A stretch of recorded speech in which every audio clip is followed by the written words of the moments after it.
Okay, so as you can see, David is wearing a San Francisco 49ers hat and shirt. We got Mr. Irrelevant, which is Brock Purdy, Iowa State quarterback for 3 years, and this is his sophomore season or second year. And him and the 49ers took care of business last weekend. So the Giants went to San Francisco. They lost 12-30.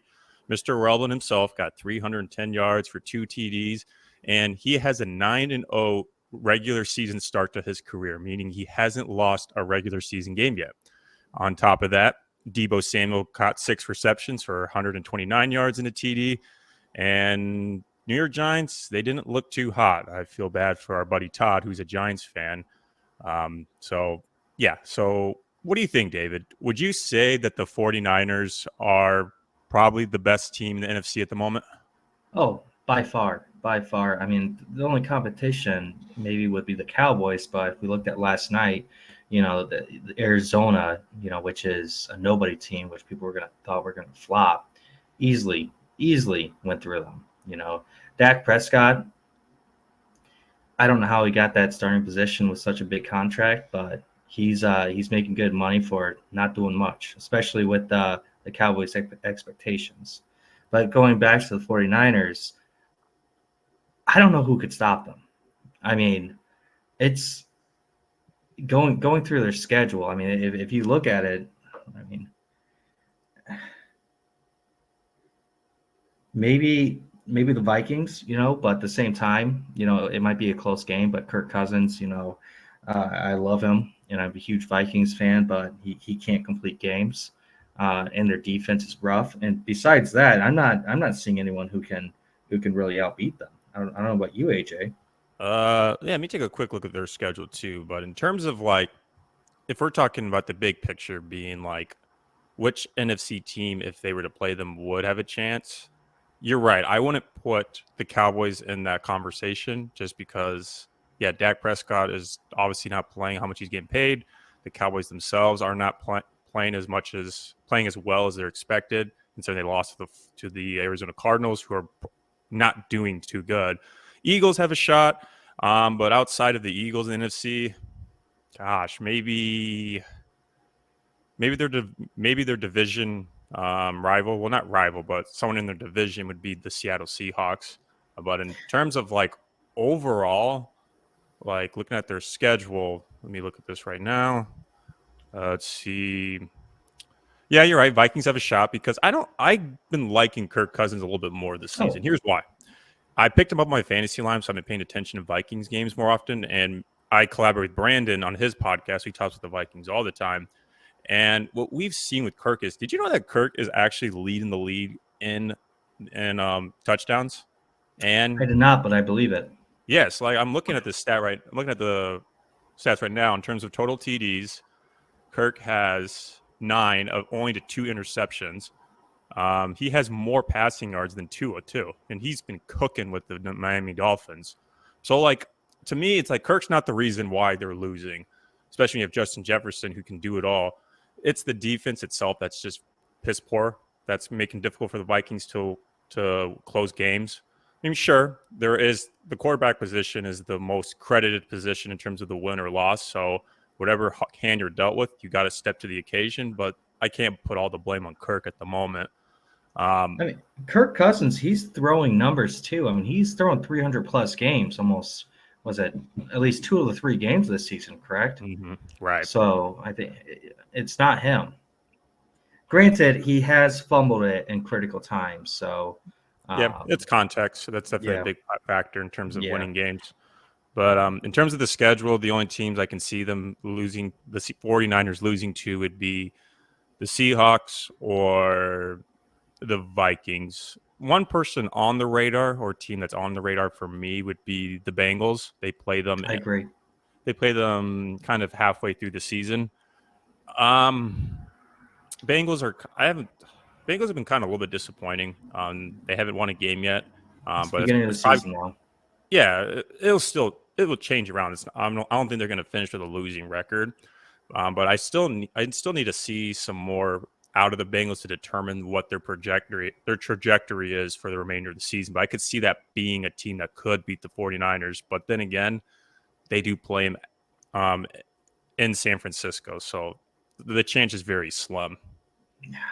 I just can't see it because, I mean, McCaffrey's putting up 117 yards per game. And I mean, if you ever look at him, he can't be stopped.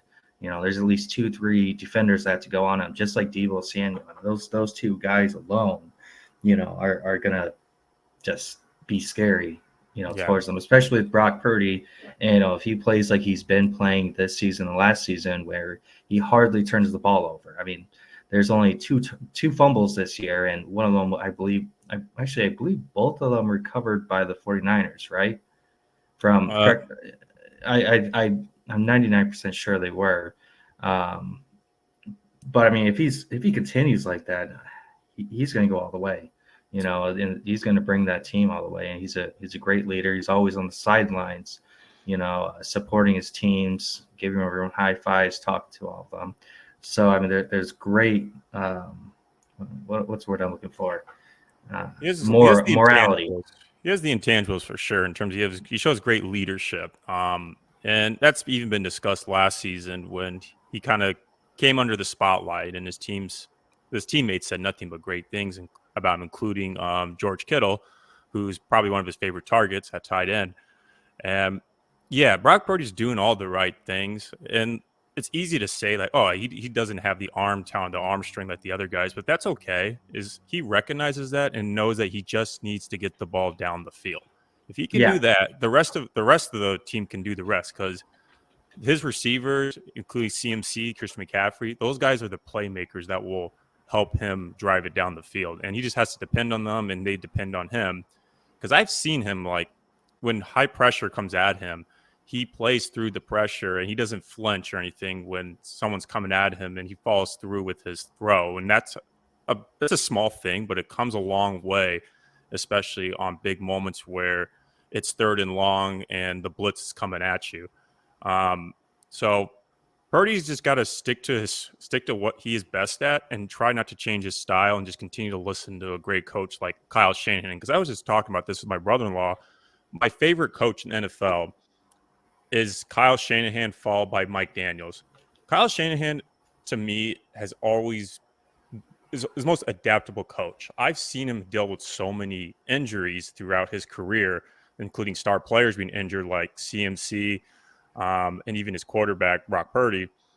And he still somehow makes the best of it and continues to be a contender for not only his division, but the NFC. So that's what I like about him. He's able to adapt well to inconveniences within his season. No, I agree. And one last thing, I want to bring up. I know I talk about Brock Purdy a lot. Huge fan of his ever since Iowa State. I know you brought up George Kittle, and those two are pretty close. It sounds like. I'm not sure if you're aware of this, but for the Iowa State game, each of them made a bet. One of them had to wear the other one's mascot, and it looks like, Purdy wore the Herky the Hawk. So that was pretty great. That just shows you, how close those guys are, especially, the QB needs to be close to the tight end, especially, Let me see if I can find that clip. Yeah. I know exactly what you're talking about. Okay, Yeah. I found it. See, I'm going to share my screen real quick. Yeah, it is fun to have that little, dynamic going on because they came from in-state rival schools. Let's see. I'm going to share my screen. Hopefully it didn't show my porn. Okay.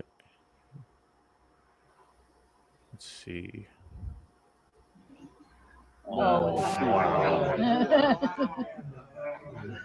Is that what took all this time? Where do you get that? I read that George Kittle messaged, I think he knew, like, the mascot, who was the mascot, messaged them and asked him to ship it out for him. Then Purdy did the same thing for the Cyclones. Oh, okay. Yeah, that's pretty great. Yeah.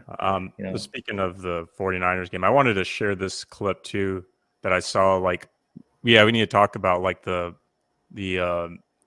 Giants. Like, I saw this meme and it pretty much just explained the whole game for the Giants, where Daniel Jones just looks completely distraught. Like, why am I here right now? Like, I'm sure I'm sure there's probably more to it, but it just looks like he's just like scared and like confused. That's pretty great. You know, honestly, I like Daniel Jones. I think he's a great quarterback for the Giants. I mean, I mean, look at the Giants history. I mean, they never really, you know, you could say that was it uh, the Manning brother. I'm going blank right now. Oh, Eli Manning, dude, he's literally a duplicate of Eli Manning in terms of like the facial features. I know I can never tell those two apart. But I mean, like he was a like people say he's a Hall of Fame quarterback, but have you seen him play? He's you know I feel like you know when he was in the league he did terrible after he won that Super Bowl. I feel like he's you know Daniel Jones is surpassing what you know that guy did, but I mean, Yeah, the argument is that Eli Manning is obviously not near as talented as his brother, or probably not as talented as Daniel Jones. But Eli has had such success because he played like Brock Purdy, to where he played well into his role of being more of that systematic quarterback, just to get the play done, and that's what led him to those 2 Super Bowls. And of course, you know, that's why he's in the conversation for he can be in the Hall of Fame. Like, honestly, I think he should be. I mean, I've seen people that have only 1 Super Bowl that are in the Hall of Fame, so why can't he? Especially yeah, I since feel like they're handing that out like candy though. I feel like you gotta do something more than win the Super Bowl because you could put a lot of people in there otherwise. yeah, because like it's tough because someone like Dan Marino, who I admire as a player, I think he's one of the most talented quarterbacks I've seen, but he doesn't have a Super Bowl. But I think he is Hall of Fame material though. Like, so Oh, yeah. it's tricky. It really is.